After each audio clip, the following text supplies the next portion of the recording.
I need like a little buzz. Shane, you usually got the tweet, but Yep, got the buzz. oh, we're on. Gee, Leah. that was quick. Ladies and gents, welcome to another sensational show of Up and About podcast. Hitting you live, Nathan Barney. Got Shane-O and Nico with us. Gents, welcome. So much going on the field, off the field, in the AFL world, against the AFL, all that kind of stuff. Nick, welcome, brother. How you feeling? Nathan, good thanks to yourself and Shane. Here we are. Wednesdays are coming around quicker than a football match every 24 hours, or in the case of tonight's contest, 1.5 games being shown tonight. So it's footy frenzy. Shane's in a frenzy. It's been a massive day for the big fella. Can I pose the question early? What is on your head, Shane? Okay, yeah. So there is a growing fan base who really like to see my regular change of head attire. So either I ran a Frenchman off the road who was riding his little Vespa scooter down the M1 at 110 kilometres an hour, and I stole his attire, or an old lady stole an almond croissant, the last almond croissant on the bakery shelf. I was seeking it out. I was third in line. She got it. I'm angry, so I stole the hat. So we'll explore more towards the end. But anyway, Nick, it's exciting. Nathan, I'm really happy. I'm in a frenzy. We're in the midst of it. I don't even know where rounds are starting or stopping. It's freaking great. It is pretty nuts. I think you've successfully just insulted all older women and the French people. So well done. It's early. But, mate, just as you touched on, gentlemen, you know, in our weekly, 2 minutes kind of catch up before the show to make sure we've got that strict regimented approach. But we didn't know what to touch on today because as you pointed out, Shane, is it round 9? No, it's round 10. We're halfway through round 10 already. We were barely in round 9 when we kicked off last week. But so much footy, it's going nuts. And I want to thank you for the invite there, Shane, to the Gabba coming up. Nick, did you get yours as well? Shane's very good at afterthoughts. And don't be ashamed to think that being an afterthought is a bad thing, because I've been an afterthought of Shane's for a good 15 years, Shane. Well, you guys will be so surprised when the corporate box suddenly becomes available. Oh, well, that's a fair statement. But boys, let's jump straight into it, shall we? I don't really know where to begin, so let's begin the start of the round 9 then. But we had Western Bulldogs going down against Richmond. Let's not go too in detail of any of the matches, but because there's so much change happening week in, week out, you know, the Lions we'll get to. I spoke to a few boys today. They are disappointed is an understatement. But Richmond, you talk about up and about, the boys just finding their mojo. They do this often though, Richmond, don't they? They start the season very slow. And a lot of people write them off, and all of a sudden, come mid-season, they're roaring. They are looking very, very good. Boys, Dusty looks all right 2 games in. Everyone's already putting a bit of coin on him to finish the season strong, take out the Brownlow, which is a bit silly. But Nick, from here, Richmond look the goods. Can they take out the comp? Did we write Richmond off at some numerous times? Not me. Oh. I think it's one in all. I'll find out for sure, mate. Check out the tapes. I think at some point we wrote Richmond off. But the funny thing is, it's the nature of this season and where things are at. What about Dusty was outstanding. I'm still concerned about what he's going to do after football. He's not going to go into coaching. He doesn't have the personality that's going to get him into coaching. He won't go into the media because he doesn't really have the personality for that. So not really sure where his future lies. So he really needs to milk the best out of the next 8 to 10 years to be running around, hopefully. But Tommy Lynch, that was a bit of a vicious act last night. Gets a $500 fine. So people are weird, aren't they? I just don't understand how that cops a $500 fine and other things. But football's that tight. Are we reflecting on the Western Bulldogs performance where we were live last Wednesday, or as in v Richmond, or Richmond's performance against the Lions last night? It's 2 games they've played inside our weekly wrap. Ooh. It is. It is. Nico. Look, 2 games, 2 losses. So let's. You brought them up, boys. Let's stick with them for 30 seconds. But I was never convinced on the Bulldogs in the last 2 weeks. Really, just kind of cemented how I view them. They're an up and coming group. They got some beautiful, really talented, silky young players. So they're probably where they should be, to be fair, as far as development. But yeah, I've written Bulldogs off for this year. Shane? Where do you see the Western Bulldogs? They might sneak in, but they're really finding it tough. Like Josh Bruce as the one out forward absolutely isn't working. They've got to put him into the ruck and put Tim English at centre half forward, or they've got to mix that dynamic up, because at the moment they are absolutely reliant on the smalls to get the job done down forward. Is in the worst possible patch. So I don't know if you keep playing or if you need a bit of a spell. But look, they might sneak in there in that sort of 7, 8, 9, 10 range. They're still dangerous on their day. They've still got the prime movers, but at the moment they're not potent up forward. Well, they played the ladder leaders. When was it? It's 2 nights ago now. Look, I'm still not convinced on Port Adelaide. They're doing all the things they have to do to remain top of the table, but it was a decent test for the Bulldogs. They did pretty well, but off a 4-day break, if you want to make a statement and say to the comp, look, we're here and we're legit, you probably got to take that one against Port. They were obviously a little bit tired, but Charlie Dixon, what do you say about the big man? I'd love to still have him at the Suns, obviously. He's in career best form. Presence, his passion after he kicks a goal. I love everything about him. Nick, please. I'll jump in there. Big Charlie Dixon, former Redland Bomber. I think he played there for about 3 games in one season. He is into vehicles. He likes his fancy vehicles off the field. He was also dating, I think, Miss Australia. And then that seemed to fall apart, and that coincided with a horrendous run of form. And then all of a sudden, he's found the magic water, and he is back in a big way. He's right up there for the Coleman, but forget his goal-kicking prowess, his contested marking. I can't recall someone clunking these marks as consistently since perhaps Nicky Riewoldt at his prime, Shane, or not in my best 22 Collingwood players of all time, but Travis Cloak in his prime. Yep. They're probably the 2 that stand out to be able to just take those plucks. I think Big John O'Brien was more of a lead up, take him on the chest. He wasn't really the stand there or go back with the flight, which he's famous for that. But as far as being able to just use his brute strength, it's the Cloak and Riewoldt mould that I haven't seen anyone do what Dicko's done since those guys. Yeah, good point, mate. I think the magic water, we all know when we go to Adelaide, the water has that certain pungent saltiness. So he's obviously gulping that by the gallon. But you switch those teams around, also those full forwards around from the Port Adelaide Western Bulldogs game, it's a totally different result. So the Bulldogs pushing forward, trying to kick to a target or to an area. They weren't kicking to a target or putting it to an area. Whereas you put it to the area and Charlie was making the space and making a genuine contest. And if he wasn't marking it, he was bringing it to the ground for some of their very good smalls. So, absolutely value for money right now, Charlie. Keep him up and running and don't let him rest. Keep him rolling. While he's in this form, keep him playing. He's excellent. You boys convinced with Port? I think they're a very good side. I think I said last week, I love the way Ken Hinkley coaches. It's like country footy. He's a lot of heart and passion and run through a brick wall for me. Gets around the huddle with the boys. We need more of that at AFL level. We need more personality.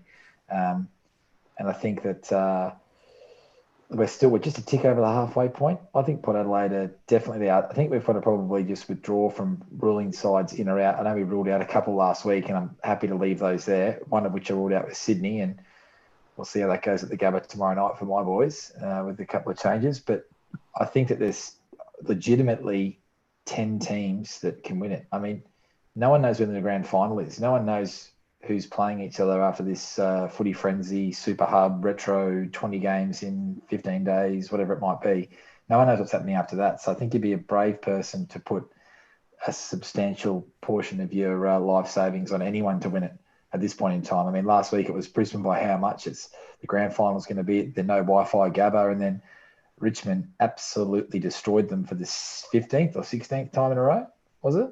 Yeah, about 14, 15, something like that. But so I mean, it's if they're 2 of the top 4 sides, it shows you that Richmond still have players to come back, and one of the best running defenders in the competition in Basher Hooley, who I know he's arrived in Queensland now. And hello to Basher if you're watching. He'd be watching. He'd be half a chance. Shane, you reckon? No doubt. Yep. So once he gets back in, that only makes Richmond stronger. So Shea Bolton, I had a bit of a shout out for him. He was very good last night. A couple of magical moments. Very good. Very good. Yeah, he's just got that bit of polish, that little bit of extra speed around the contest. And if you think about who else they're missing Shane Edwards, missing former Gold Coast Sun, the little meatballs there terrorising through the midfield. So I forgot about Prestia. They've got this second tier who are premiership players who are going to come in absolutely cherry ripe and going to add speed and spark on each line of the field. They're in great shape. Am I putting you on the spot, Shane? What's wrong with Prestia? Do you know? No, I don't know. Is it hamstring? Yeah, I thought it was a soft tissue injury, and he stayed behind at the time when everyone else was coming up. So him and Edwards and Basher, I think, were doing the rehab group down there at Punt Road by themselves. So what an opportunity to bring that sort of talent into a winning side. If you wrote Richmond off, Nathan, I think if you wrote Richmond off early in the year, you're going to be eating your words come Christmas Eve or whenever the grand finals can be played. Mate, that'd be a fantastic box. Let's have it on Boxer Day. Why not? But mate, why not? But yeah, just on Richmond. Like, I think they did this. Was it last year they did it as well? Extremely slow out the gates. Is there a bit of strategy there, or that's just how they play the season? The great Mick Malthouse once said that an AFL season is not a sprint; it's a marathon. This year's kind of like a steeplechase. Good, Nico. I like that. I like that a lot. But look, we won't. We'll hide out in the red panda rule any. To mark any sides in to take it out. But I'm pretty keen to rule some sides out right now. So 3 of them you'd say we'll touch on Melbourne in a moment. But Melbourne, Adelaide, I think you get rid of them, and probably North Melbourne. Freo we'll touch on in a moment as well. But they're looking all right. I think they're doing a lot of things right out west. But Melbourne copping a spray from the God, who was it? Who was the president? Jesus Christ. Yeah, the president. Cheers, brother. But it was interesting. I think Jesus came down and sprayed them. He should have, mate. It's about the only thing that'll get a bit of movement out of him. But mate, Melbourne are in absolute all sorts. Gary Lyon, legend of the club, gave them a spray and a half. Extremely emotional. Boys, what's doing in Melbourne? Like from here, do they take a leaf out of North Melbourne's book and start tanking? That was a joke. Oh. It shows 2018 was an outlier, wasn't it? That's what we've learned. And I think that that you saw a side, they got absolutely pantsed in the prelim over in Perth, but they did win a final. They did make it. Well, they won a couple of finals. When they won one final, finished in the top 4, whatever it was. They were playing finals. People were saying that Paul Roos got the list into a position that Simon Goodwood can then take forward. Simon Goodwood's, again, we're probably backing over territory, but we do have some new viewers and listeners from across the globe. But his coaching record is matching that of Mark Neeld and Dean Bailey, 2 of the worst coaches in Melbourne Football Club history. That's got to be a concern. And as we said, you can't get sacked. You can't sack him. There's the money issue. You can move him. Can you push him into a different position and get someone else take over? I don't think that Alan Richardson, who's the director of football or magnet mover extraordinaire, whatever, there's 1,000 assistants involved in things.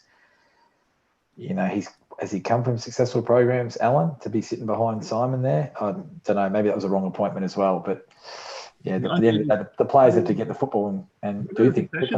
Undo it. Turn it over. Back it up. Roosie. Supposedly they're financially capable. They're in a good place financially somehow. They've got to sing out. They need some sort of harmonious figure with a bit of personality, a bit of funk. Are you saying get Paul Roos back? Why not? Oh, Shane. They can't do any worse. Don't be silly. They can't do any worse. Well, he's got a great record. He's taken that squad to some pretty good places. There's options out there. I think their recruiting's got to be looked at. They got players in for the here and now, and we might have spoken about that a few weeks ago. It's about the recycled players and the big money players. They're just not doing anything, and probably they're going to be it's going to be a bit of a cover up in terms of this year and people how much asterisks they put on it. But it's just not good enough as a whole at the Melbourne Football Club, and they're probably a team that you don't go out of the way to watch. They're playing in about 10 minutes time, and more people are probably watching this than watching that. So what's the answer, mate? Do you? I have no answers for them at all. I think they're in some strife, trouble and a half. But we said similar things, Nico. We were talking about Port Adelaide with a similar view on them a couple of years ago, to be fair. Yeah. As far as their recruitment, and not really sure, how they're recruiting. Are they recruiting for the now, recruiting for the future? I think Melbourne are probably in a similar spot, but their list doesn't have as much talent as Port Adelaide's did a couple of years ago. So you can't go into rebuild phase, surely not. Not again. You can't, wipe the slate clean and start again. Surely they've got enough there. So surely it comes down to coaching. Have they though? What's the company line coming out of the Melbourne Football Club? I know their supporters are incredibly frustrated. What's the company line? Because I don't watch them a great deal because they're not fun to watch. I'm not really sure. What is the line they're spinning? Is it let's be competitive? Is it let's push for the bottom end of the 8? I don't really know what it is, and I'm not getting anything from their supporters in terms of what they think it is. It's more let's just show up and give effort and try and improve on last week's performance. And they've shown a glimpse or two this year, but that's you don't show a glimpse or two and play finals football. No, they're not playing finals, mate. They ain't playing finals for 3 years. But look, let's move on. Another team that's similar to Richmond is starting to find their groove a little bit in Hawthorn. So, mate, they got the job done and done truly against Carlton, who I'm still bullish on Carlton. Maybe not for taking it out, obviously, but they'll make finals. But Hawthorn looked very, very good. And I don't know if you boys saw much of it, but Carlton got the jump on them very quickly out the gate. But Hawthorn just pulled the trigger. They looked real good from about the second quarter on. They came hard and they just didn't stop and just ran over the top of them. So it was a convincing win from Hawthorn. So a lot to like and similar to Richmond, they're just starting to find their groove. Probably at the right time of year. You wouldn't want to leave it too much later than this. But Shane, mate, what are your thoughts on the Hawks?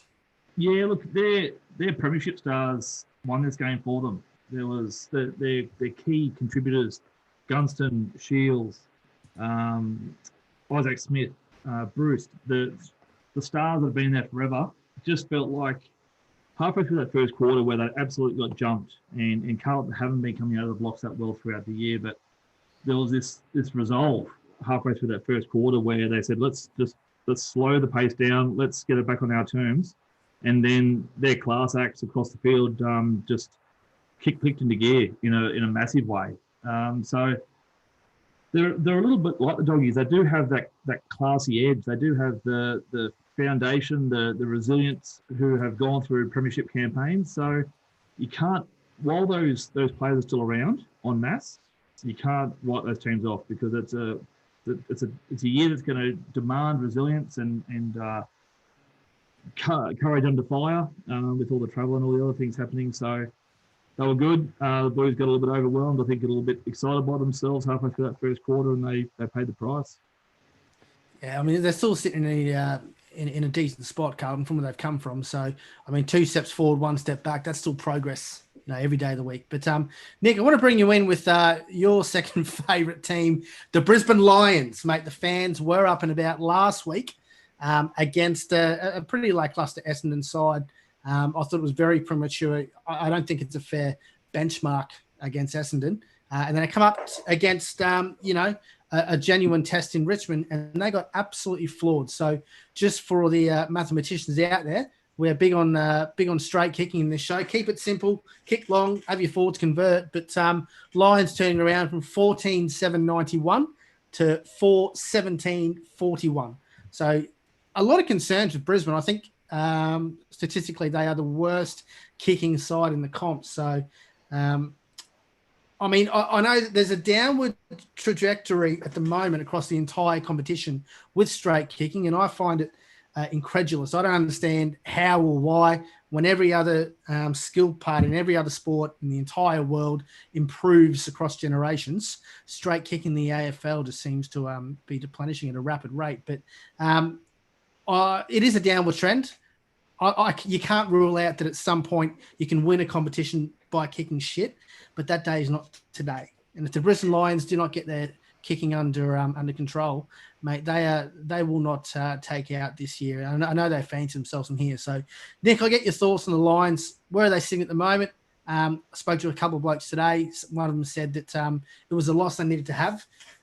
I think they've had a couple of those losses already this season, so I don't think it was that. They're still a young side on the up. Do we question their temperament? Name that person, Nathan. Name that person who says it's a loss they have to have. It's such a... I will not. I will not. But go on, Nick. All right, Brisbane.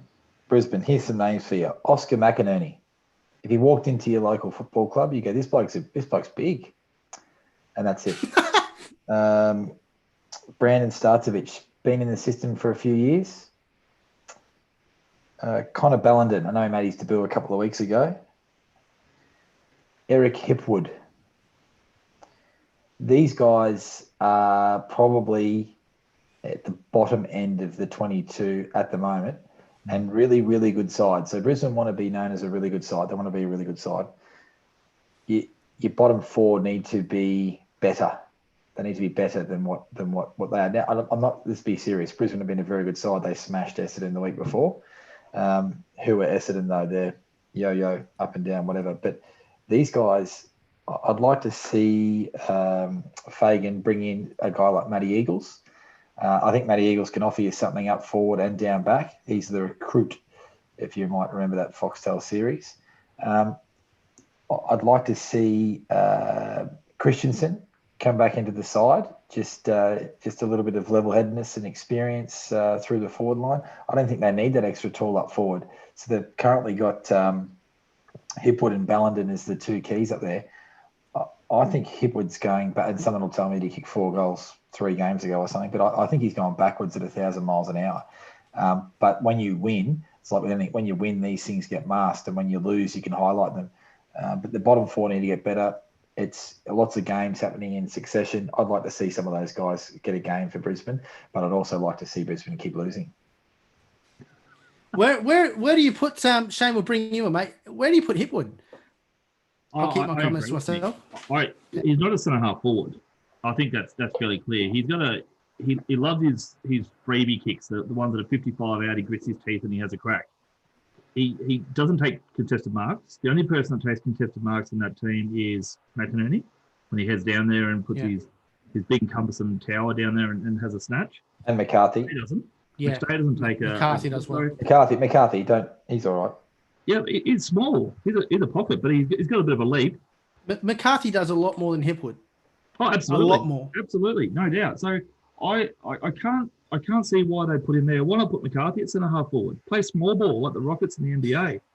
Just mix it up, because the fact is, with the ball on the ground down there, you're more of a chance with your Zorkos, your Camerons, these types, who are going to flourish the opportunity to edge their man under it, use their pace, use their agility.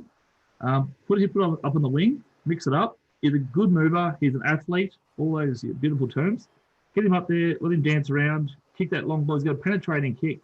Give him a chance up the ground and mix it up. I think they need to be very, very unpredictable when coming into forward 50, because at the moment they're trying to spot up targets who simply aren't tall enough, aren't strong enough to take that contested grab.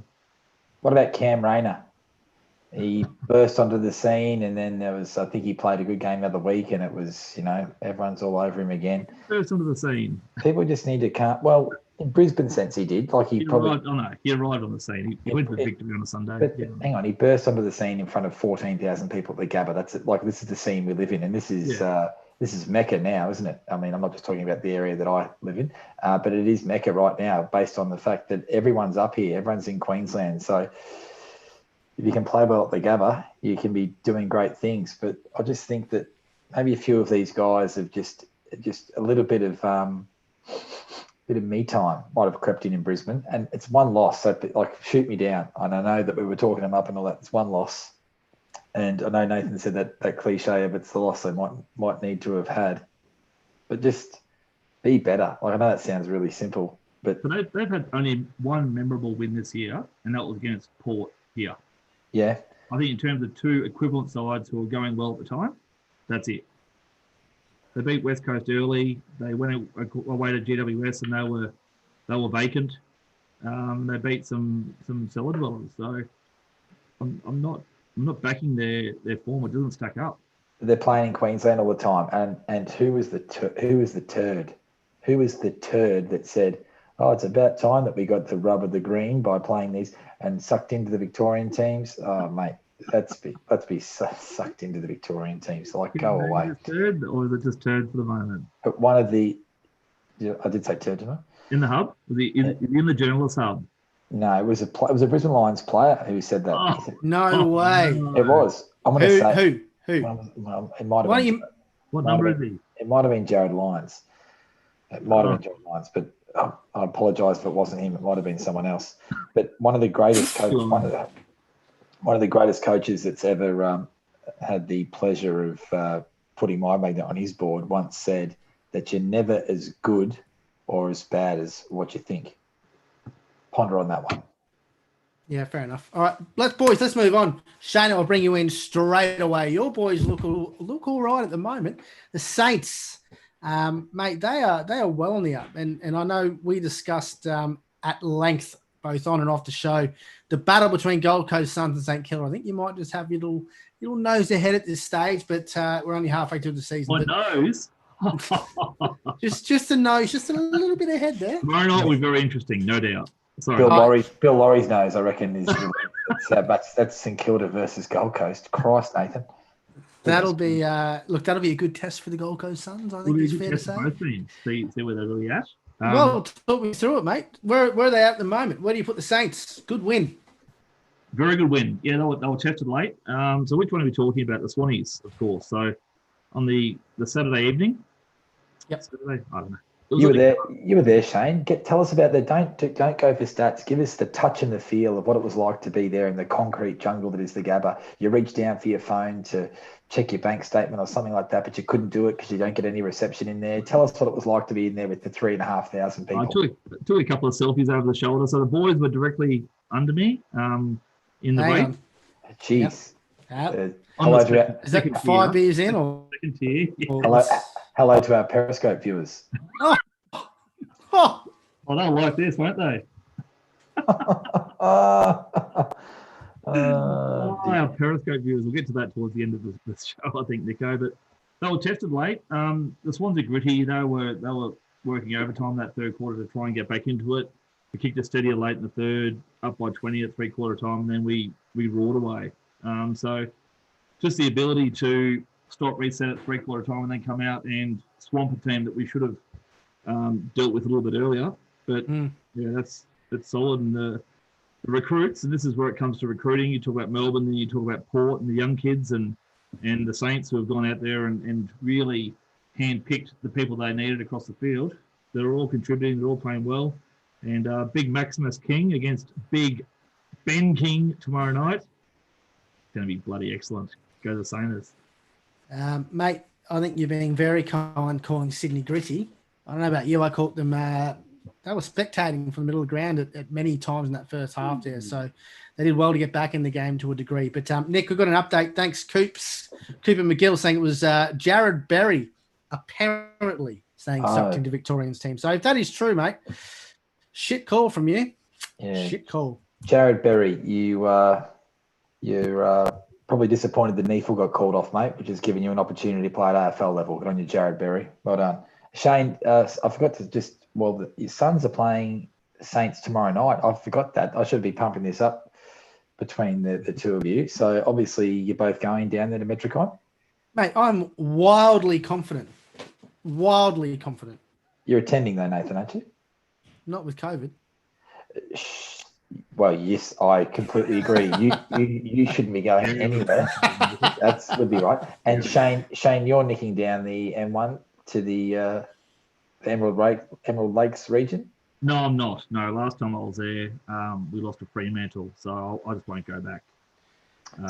If something similar happens to that, and I did mention that at three-quarter time on the weekend, that I had this feeling, this spin down my spine that I wanted to go into a bit of a tornado of aggression and frustration. But no, I'll be supporting your team tomorrow night, Nicholas, in the Wollongabba precinct. And then we'll be going to an institution afterwards and we'll be changing scarves. I'll have the in and out scarf, so you'll get the red, black and white around your shoulder and you'll be getting my boys home.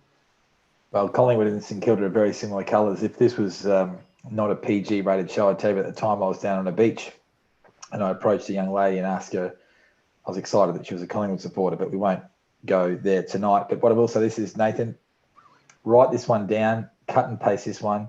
Tomorrow night at 8:10 at Metricon, you're getting a preview of the 2023. I'm not going to say grand final. It'll definitely be a big final. You'll see these two teams playing in a big final. Maybe an AFL Cup. 2022 or 2023. What are we 2020 at the moment? Because there'll be no football at all played in 2021 because Queensland just can't keep housing everyone. 22 or 23, these two teams in a big final. Wouldn't that be great? Who you got? All right. 2023 it'll be. You were bang on there. But who you got taking the chocolates that day? Late in, we'll call it early September. St Kilda only... sorry, say it again, Nathan. Are you saying who you asking for my tip in this game, or what are you saying? Who's going to play final? Who's going to win in 2023, Nick? Who'll be the best players? I think the King brothers will absolutely dominate for the Saints as a partnership. There's no way knowing that the big, but you'd hope. I'd say that if it's at Max. Yes, Max is at St Kilda, which means it's not Stephen King, it's not Wayne King, Ben King. Yep, Ben King. If Ben stays at the Gold Coast, it'll go a long way to ensuring long-term success. I think he signed an extension, did he? He did last year. Yeah, that's beautiful for them that they're getting those young guys to stay. If the revolving door starts and these kids start heading back home or whatnot, it'll make it difficult. But I'll tell you, tomorrow night it's going to be an absolute belter. I reckon it'll be a ripping game. If St Kilda are not that flash at Metricon, they couldn't get over the line against Fremantle, who, mind you, they're a very good side. Fremantle, they beat Collingwood last week, so they must be an extraordinary team. So I would say that tomorrow night, I think the Saints, just very close game though, very close game, and I hope that I'll be in the Casino District. Lovely. Hey, Shane, you know much on Ben Patton? Yep, like him. He is a rugged halfback, flanker, back pocket. That little click down there with Hunter Clark and Nicky Caulfield.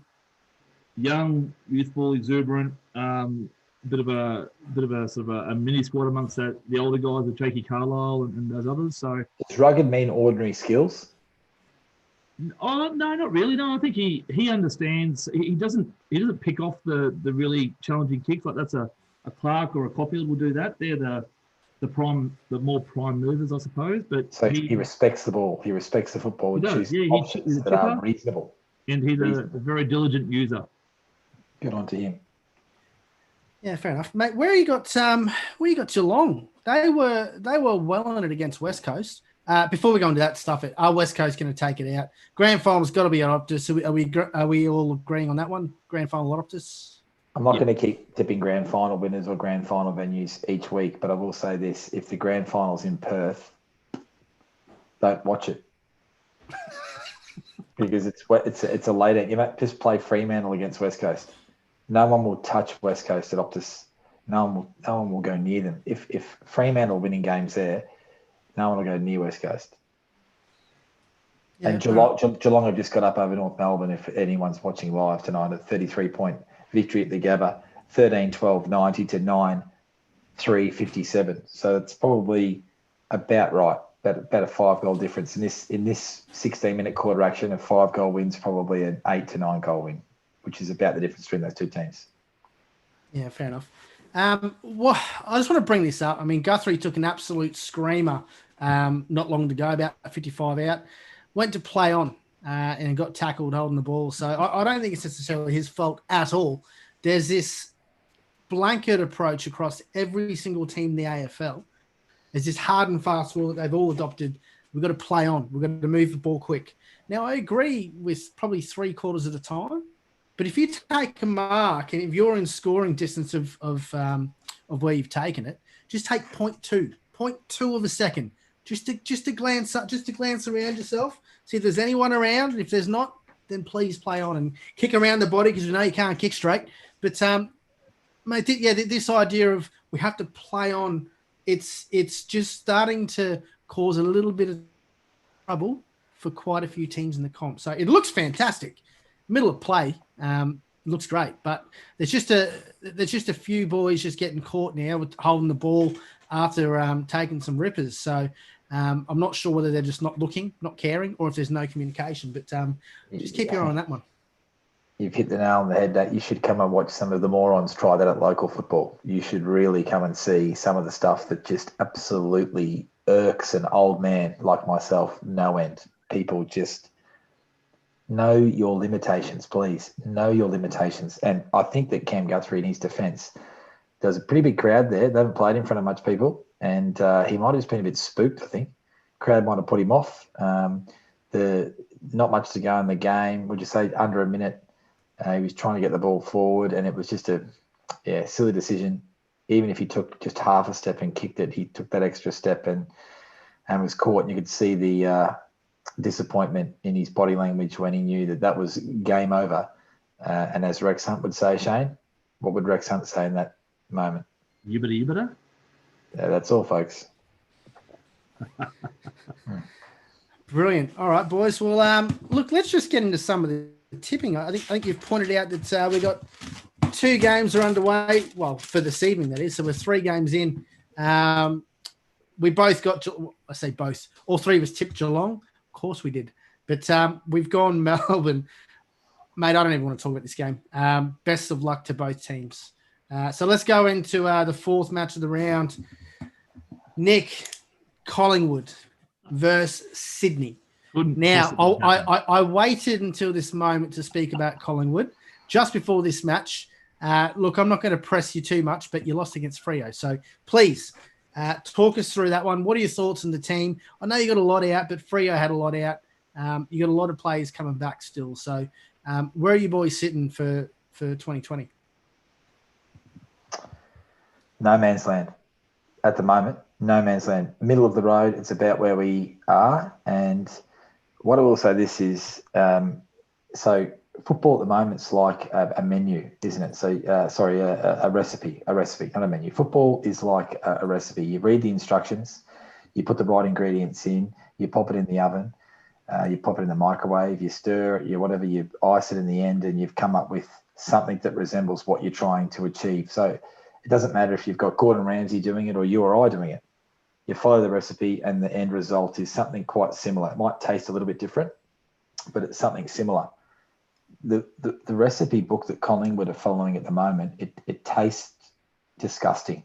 This over handball just boggles the mind.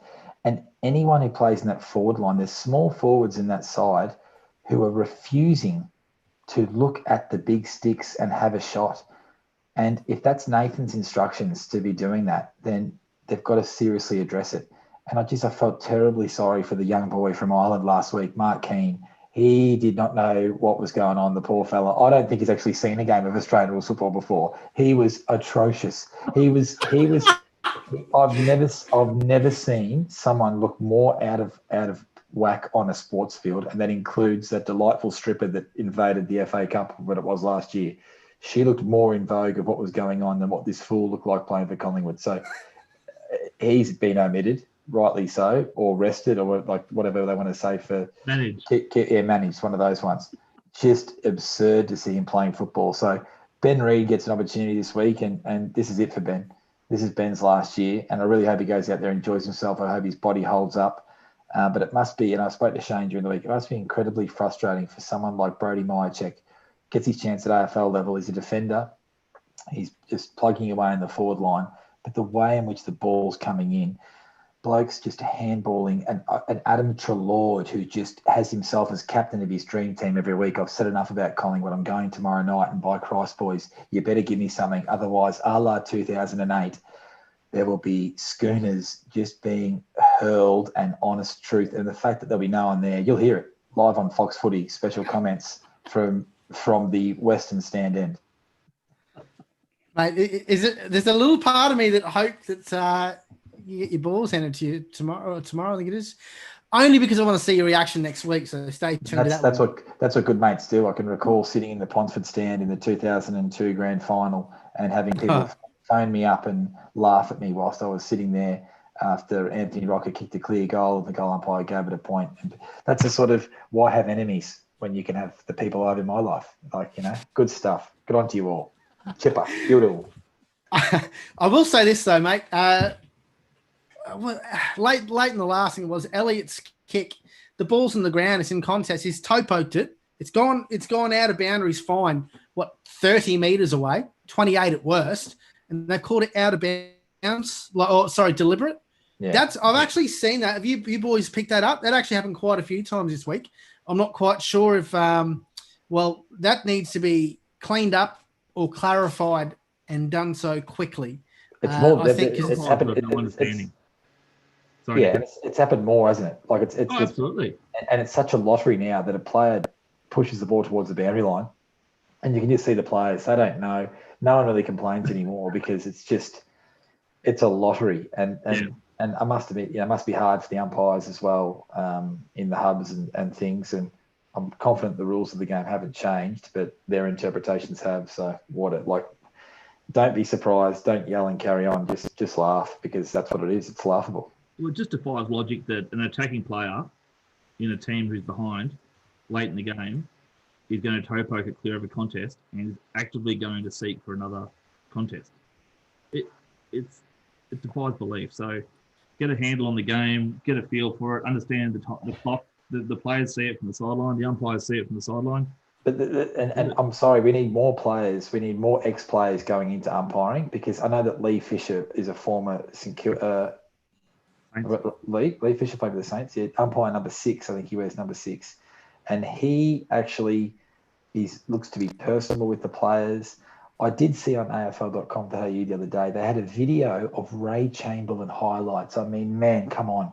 What a 3-minute montage of Ray Chamberlain talking to players and then using overzealous hand signals because then he's trying to get the crowd to see what he's saying. The pats on the back, the sheer joy in the pained players' faces. I don't mind the great umpire Dickie Bird, Darryl Hare, Steve Randall had a few tricks on and off the field. I mean, these guys, it's bad.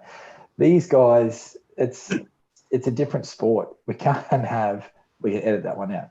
We can't have this. And can I just say, I haven't done a shout out in a while, but one of the all-time great social media, I just seen someone's watching us here, Damo, the great Damien Torrey. I think if we could just segue here, Nathan, if I may, what's the thoughts on getting Damo TV back up and running? What's your thoughts, Nathan? Is that something you want to see back again, Damo TV? I mean, it was one of the early 2000s. He was probably one of the first local social media stars. Trailblazer. Do we want to see Damo TV back up and running? I'm not sure it's off, mate. I caught a couple of episodes earlier in the year and loved all of it. So I'll do a little bit of research. Damo, you might be able to help us out there, brother. But 100%. Some quality stuff right there. Gents. YouTube it. Tell our viewers, tell all the people that are listening and watching from, where's our main hits, Nathan, throughout the European region? We've got people in Ireland and the UK. I know that people are just, we're blowing up things in Lebanon for people to see us. It's, Raw. No? No, Kathmandu. We'll go to Asia quickly. Yeah, China, Hong Kong. I'm sure they're all very keen to, if they can get through the... Indians would love him, to be fair. But check it out. We'll actually... Yeah, good call, Nick. We'll put a little link on our Facebook page. So Damo's TV, go check him out. So where you boys want to put your tips? We got Collingwood, surely. What's the odds that Papley will just unleash? Yeah, a little bit of a quiet game. Oh, no, he'll be on Braden Maynard, who's now the chief number one small defender. He is likely to tip a couple of guys off the Collingwood Hall of Fame greatest 18 because Braden Maynard is the man. He's the best kick going around. He's the best small defender. He's the best spoiler. He's the best shepherder, the best tackler. He is a star. What do you think, Nico?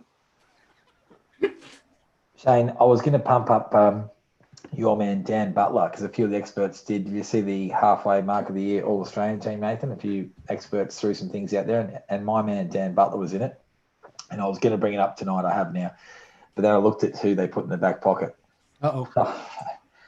Yeah, they had Braden Maynard there. So, look, if you're after guys that turn the football over and just do some pretend tough things, he's your man. Hey, speaking about tough things, Shane, we didn't bring this up. What's old mate? Give me what was going with attacking the broken hand there, brother? Oh, Jakey Carlisle. Yeah. Yeah, that's polarizing, isn't it? Like, what's your take on that one? Great words, great word. Look, it's. I know it's a bad look. It's just supposed to say that now because it's 2020 and everyone in the media and everyone in broader society suggests that it's a bad look. But I don't know. I'm a bit of the old cross the white line, you're 100% fit sort of thing. I don't know. Maybe I'm a bit old school, but if someone has a level of pain or a level of fatigue or some sort of issue with a part of their body which is going to prevent them from playing at their best, then you exploit that. Absolutely. You do in every other sport. So I get it. I understand it, but good on you, Jakey. Let's call it what it is. Let's call it what it is. It's a bad look because he couldn't hide it. Now, if someone goes out there with a shitty shoulder, circa Nick Rewalt, then that's got to be tested. And when it is tested, it's just good, hard, contested football, and it's brave from all players. Yep. But Jakey Carlisle just going trying a few little cheeky jabs at the hand. I don't think it was jabs, but I think a bit silly out of the journey, Jakey. But he's playing good footy. Keep him on the straight and narrow. He's important for us. Go, Jakey. Keep him on the straight and narrow. He'll keep himself on the straight and narrow. I think is the more important one. But Nick, I assume Collingwood will get the win over Sydney. Gents, are we all in agreement with that one? Oh, the Pies easy. The Pies will come out of the blocks in a big way, and they'll win convincingly. I think that they were nowhere near the Collingwood that we know and love from on Sunday night. So yeah, they'll return in a big way. We won't go too much into it before we move on from Collingwood. A lot of noise. Eddie, now Bucks, still side bottom. Nick, just the one question, mate, on that. I know it's been flogged, but do you think that has a genuine impact on Collingwood's performance? I've been an Eddie lover for forever. I kind of went a little bit.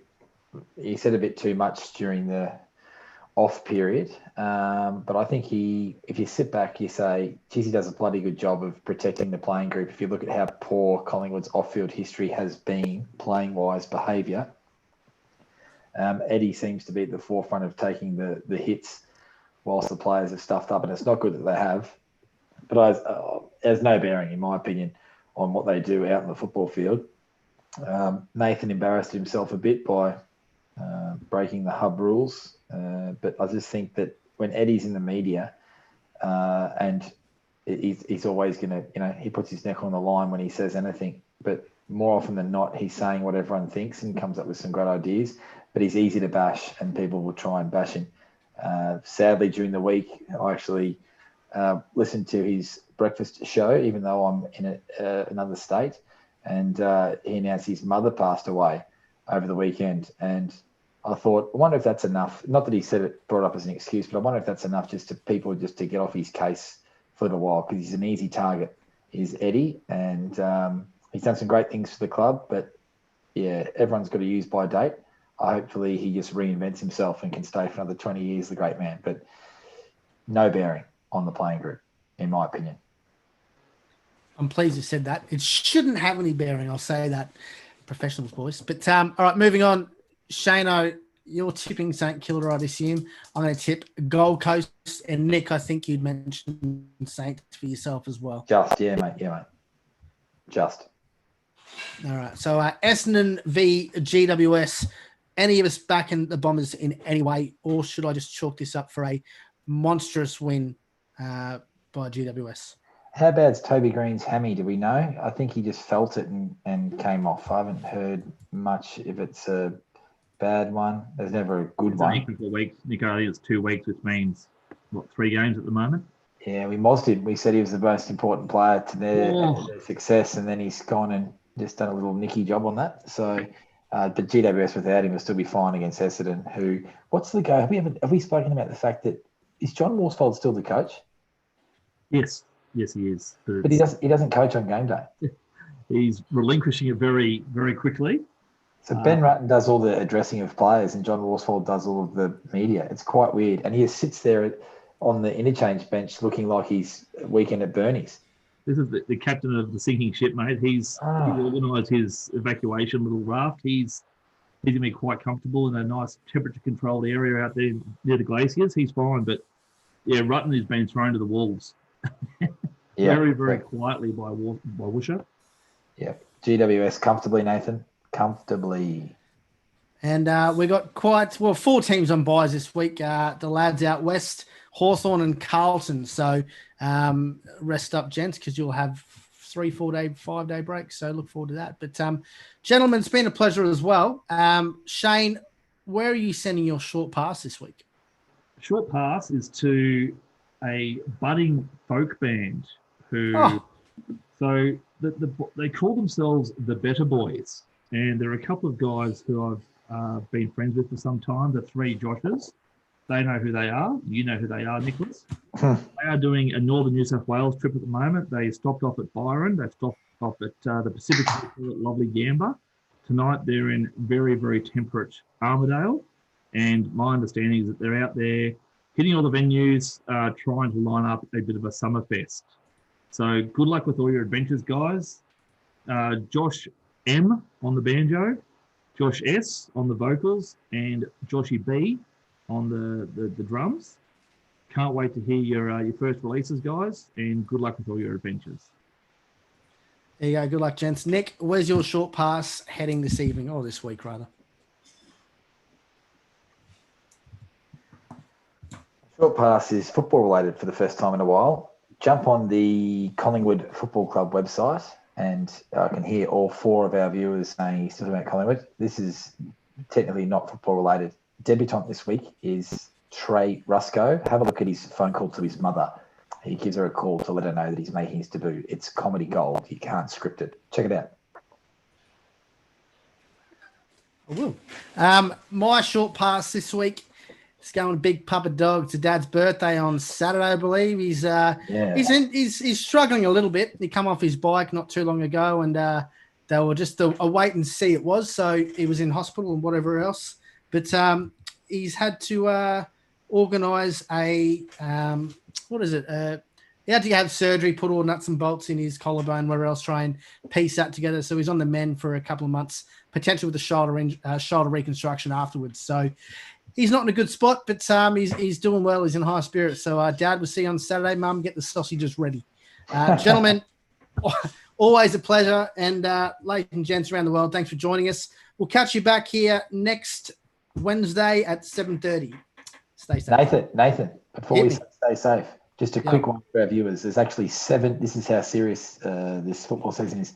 There's 7 more games that we've missed in terms of the games that are being played between now and next podcast. So I'll just give the viewers a quick wrap. Richmond will beat Port Adelaide on Saturday. Brisbane will beat the Western Bulldogs on that same day. That's at the night. On the Sunday, you'll see West Coast annihilate Carlton. North Melbourne will defeat Melbourne. Geelong will beat St Kilda. Hawthorn will beat Fremantle. Collingwood will beat Adelaide. And then we'll go live for the Suns and Essendon game next week. Good luck to Mr. B. I hope the Joshes get locked in New South Wales. And remember to view that Trey Rusco video on the Collingwood website. Good night. Good night.